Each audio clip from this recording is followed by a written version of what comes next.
Mes amis, je vous salue dans le nom de Jésus. Mes frères et sœurs, je voulais que nous méditions sur cet aspect des choses. Il existe une fatigue que le sommeil ne guérit pas. On peut dormir, se reposer, changer d'environnement et pourtant se réveiller encore fatigué. Parce que ce n'est pas le corps qui est fatigué. C'est l'âme. Et cette fatigue-là est souvent la conséquence d'un poids invisible, des responsabilités, des attentes, des blessures, des luttes intérieures, parfois même une image de nous-mêmes que nous essayons de maintenir à tout prix. Nous vivons dans un monde qui nous apprend très tôt à porter seul, porter nos erreurs, porter nos échecs, porter nos combats, porter nos fardeaux spirituels, comme si demander de l'aide était un signe de faiblesse. Et pourtant,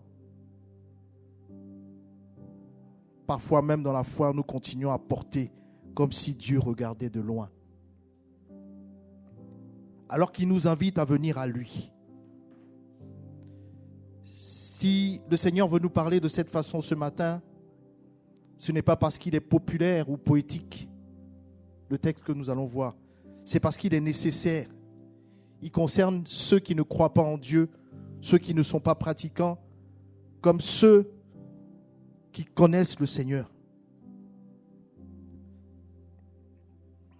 La Bible reconnaît la réalité de la fatigue, la réalité du poids, des difficultés.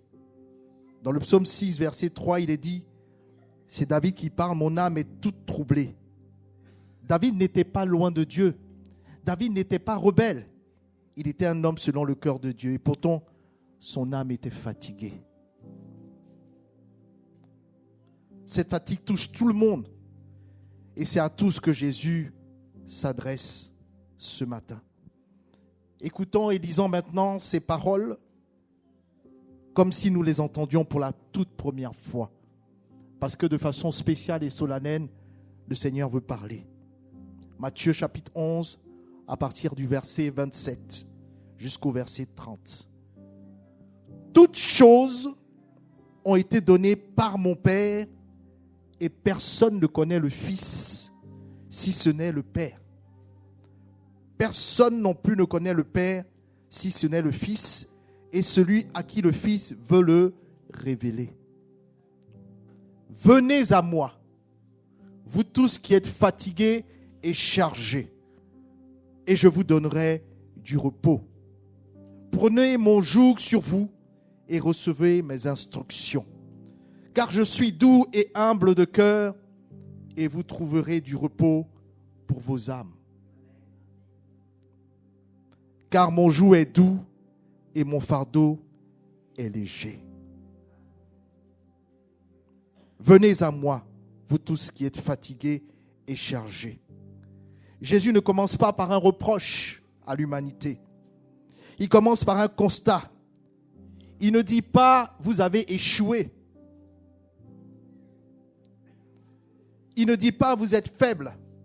Il dit « vous êtes fatigués et chargés ». Ésaïe pouvait le dire dans son chapitre 1, verset 5. « Toute la tête est malade, tout le cœur est souffrant ».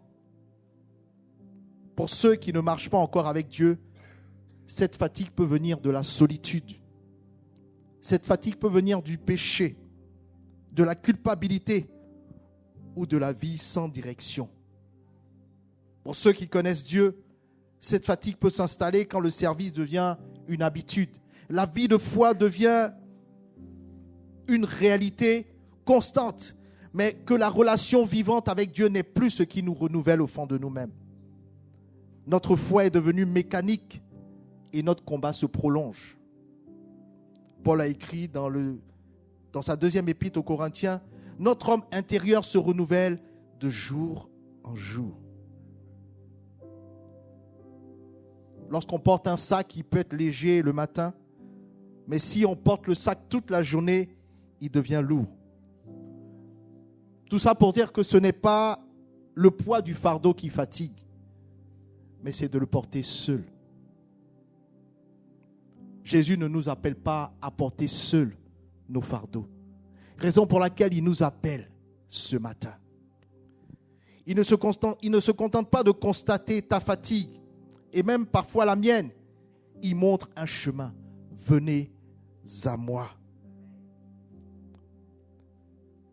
Il ne dit pas venez à une méthode. Il ne dit pas venez à une personne. Il ne dit pas venez à une église. Il dit venez à moi. Il parlait aux pharisiens en leur disant vous sondez les Écritures et vous ne voulez pas venir à moi pour avoir la vie.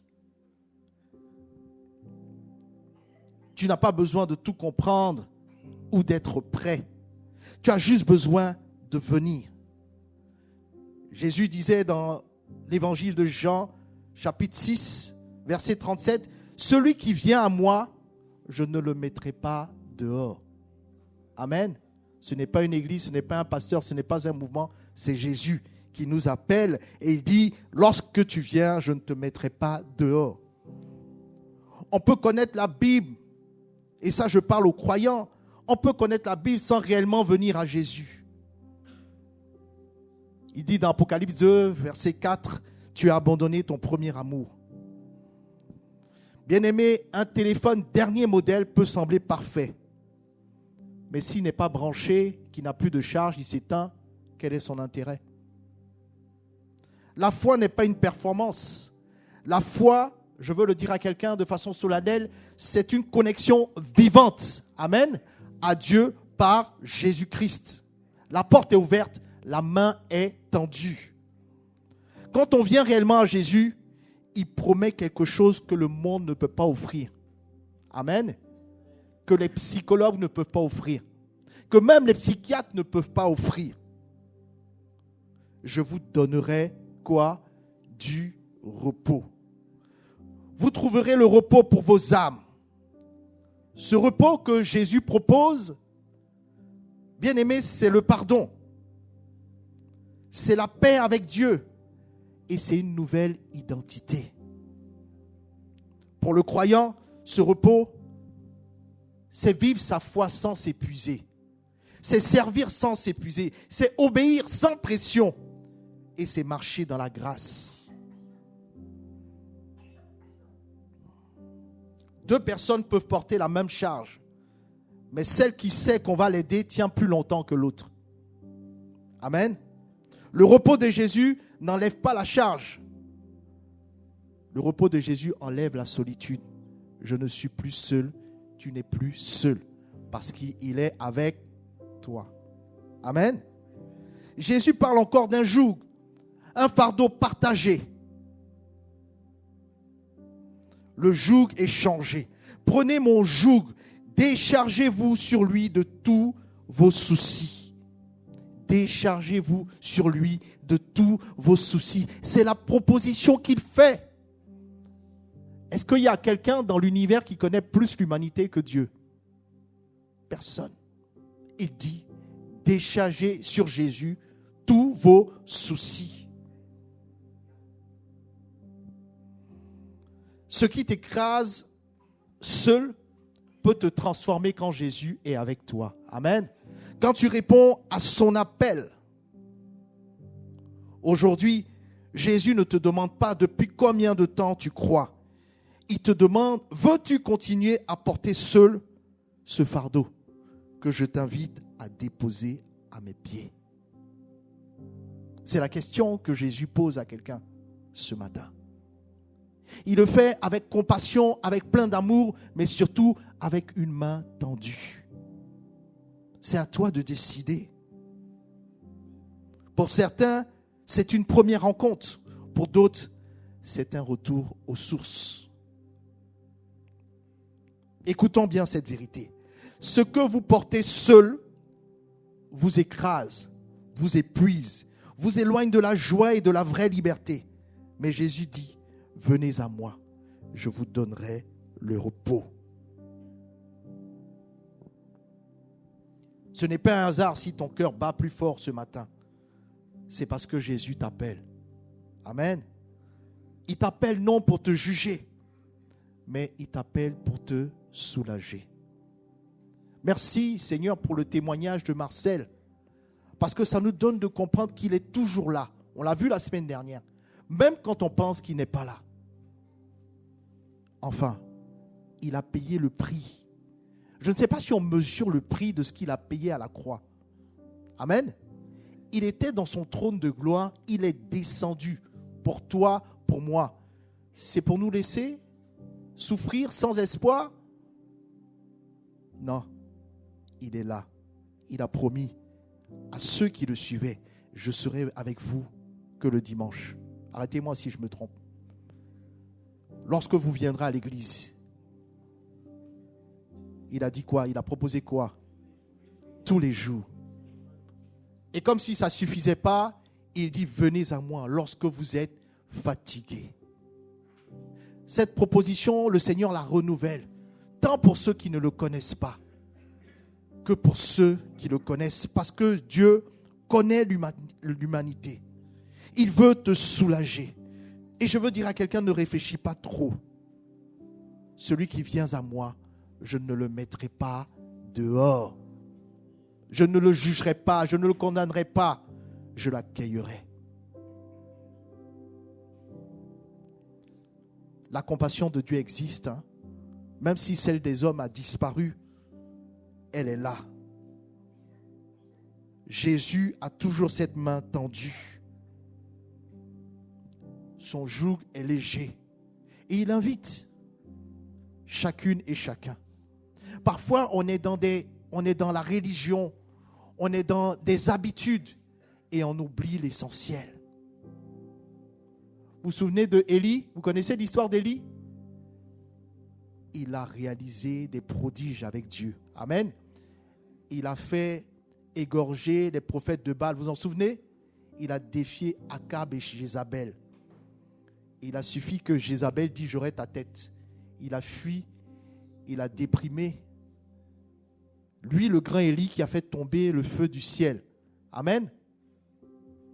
Mais quand il est tombé en dépression et qu'il était par terre, il voulait la mort, Dieu l'a rencontré et lui a dit, mange, repose-toi, mange, le chemin est encore long.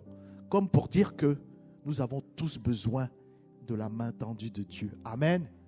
Tant pour commencer la marche que pour la suivre et la terminer. Amen. On va baisser les têtes et chacun va vivre une introspection par rapport à cet appel. Venez à moi, vous tous. Il n'a pas dit les non-croyants, les croyants. Il dit vous tous qui êtes fatigués et chargés. Ta fatigue peut être spirituelle. Ta fatigue peut être morale. Ta fatigue peut être psychologique. Toutes les fatigues. Il dit, venez à moi et moi je vous donnerai du repos. Le Seigneur est là encore ce matin. Et il veut parler à ton cœur. Et il veut adresser cet appel à ton cœur. Saisis la main tendue de Dieu et laisse-le te renouveler. Quelle que soit la connaissance que tu as de lui, quel que soit le nombre d'années que tu marches avec lui. Je veux dire à quelqu'un qui a souffert loin de Dieu, il te tend la main aussi. Il ne te juge pas, il ne te condamne pas, il t'appelle. Seigneur Jésus, nous venons à toi ce matin, tels que nous sommes. Tu entends nos cœurs et tu nous as parlé. Parfois, nous sommes chargés. Parfois, nous sommes perdus. Parfois, nous sommes blessés. Ce matin, nous voulons tout déposer à tes pieds. Nos péchés, nos fardeaux, nos inquiétudes, notre solitude, nos efforts vains. Seigneur, nous déclarons ce matin, plus jamais je ne porterai seul ce que tu as prévu pour moi de porter avec toi. Pour ceux qui ne te connaissent pas, révèle-toi comme le Sauveur vivant. Alléluia. Le Sauveur puissant pour pardonner, pour restaurer et pour libérer. Pour ceux qui te connaissent déjà, pour ceux qui te servent, ravive le feu, s'il te plaît. Renouvelle la force, renouvelle la foi, restaure la joie et rallume le premier amour. Seigneur Jésus, fais que chaque fardeau tombé, chaque chaîne brisée, chaque cœur ouvert ce matin ne reparte jamais comme elle est venue ce matin. Oui, Seigneur, par la foi, nous recevons ton repos. Nous recevons ta paix. Nous recevons ton pardon. Nous recevons ton Esprit Saint maintenant, ici et maintenant. Merci, Seigneur. Merci parce que tu le réalises. Merci parce que chacune et chacun veut les saisir par la foi. Merci d'être là. Merci d'être là tous les jours sur le chemin du parcours. Tu as dit que même quand je tombe, tu me relèves. Merci. Merci. Que la gloire te revienne. Le monde peut nous enseigner à tenir seul. Jésus, ce matin, nous invite à venir et à déposer tout à ses pieds. Ce matin, le repos a un nom. Jésus.